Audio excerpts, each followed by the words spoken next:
So many of us approach personal growth like it's this huge battle we have to win, a constant, forceful push to be better, smarter, stronger. But what if we've been going about it all wrong? What if there's a gentler, and honestly, a much more powerful way to create real, lasting change? Today, we're going to dive into what that looks like. It's called the gardener's mindset.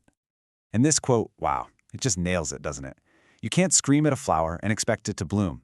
It just doesn't work that way. You have to nurture it. And that right there is the huge shift we're talking about today. Moving from trying to force and control everything to lovingly cultivating our own growth. It's a shift that can and will change everything.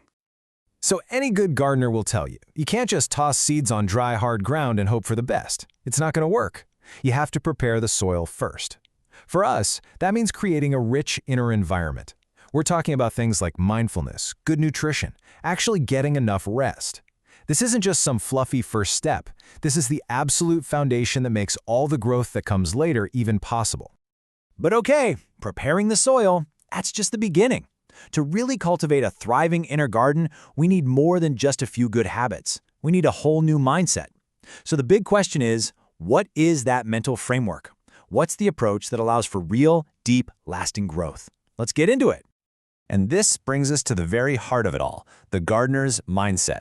This is where we stop being a harsh drill sergeant for our own growth and instead become, well, a gentle cultivator. It's all about trading that forceful, white-knuckle control for loving attention. And in doing that, we create the perfect conditions for our true potential to finally blossom.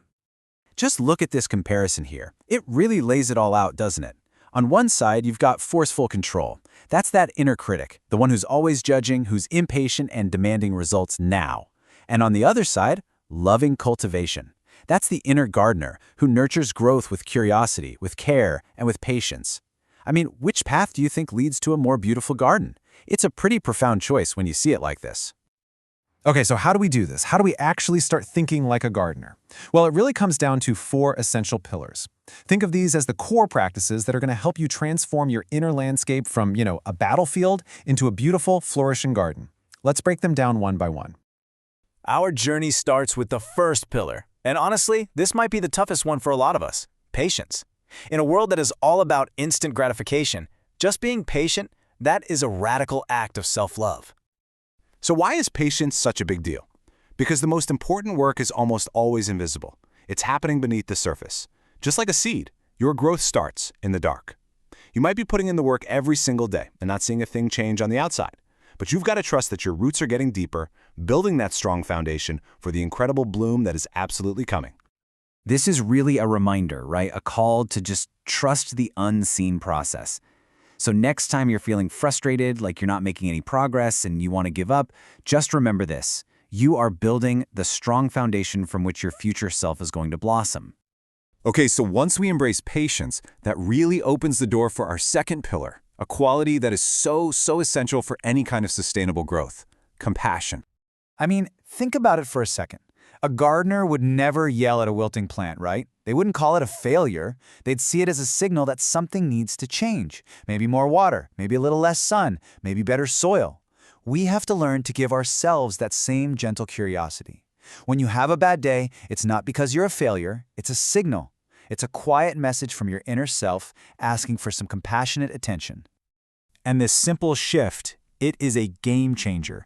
When you can switch from that harsh, knee-jerk judgment to just a gentle question, you turn your inner critic into a compassionate guide.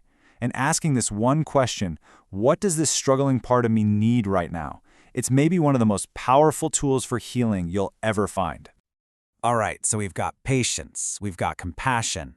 Now we get to the engine of the whole transformation, consistency. This is where the real work happens. This is where we build a new life, one small, steady step at a time.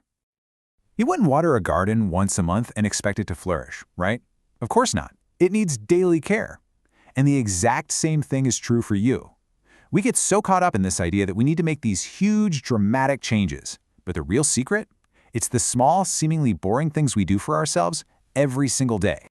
It really is that simple. A little bit of water, a little bit of sunlight, consistently every day. That's the gardener's mantra, and it should be ours too. It's that daily practice that builds momentum and creates the kind of change that actually lasts a lifetime. And here's what that looks like in real life. Doing a 5-minute meditation every single day will do so much more for you than a 1-hour session that you only manage to do once a month. It's not about how intense the effort is. It's all about the rhythm, the regularity of the practice. Okay, so patience, compassion, and consistency. They all build up to this final crucial pillar, and it might just be the most important one of all: trust. A gardener doesn't have to sit there and coach a seed on how to grow. They just trust its inner intelligence. They trust the sun will rise, the rain will fall, and in that same way, we have to learn to trust our own inner wisdom. You have this incredibly powerful natural ability to heal and to grow. Your only job is to create the right conditions and then, and this is the hard part, get out of your own way. And really, that is the heart of the gardener's mindset. Our job isn't to force the bloom. It's just to create the conditions for it. With patience, with compassion, with consistency, we prepare the soil of our own being. And then we trust. We trust that our own inner spirit knows exactly what to do. It knows how to bloom. So now that we've walked through the 4 pillars, it's time to get our hands a little dirty, right? How can we actually apply this stuff to our own lives? Let's look at a really simple practice to help you start tending your own inner garden today. So I want you to just take a second here and think about these 2 questions. First, out of those 4 pillars, patience, compassion, consistency, or trust, which one feels the most natural to you, the most supportive? That's your strength, so lean into that one. And then second, which one feels the most challenging? Which one makes you squirm a little? That's your growing edge. That's the area to bring a little extra kindness and attention to. And so I want to leave you with this one last question to carry with you.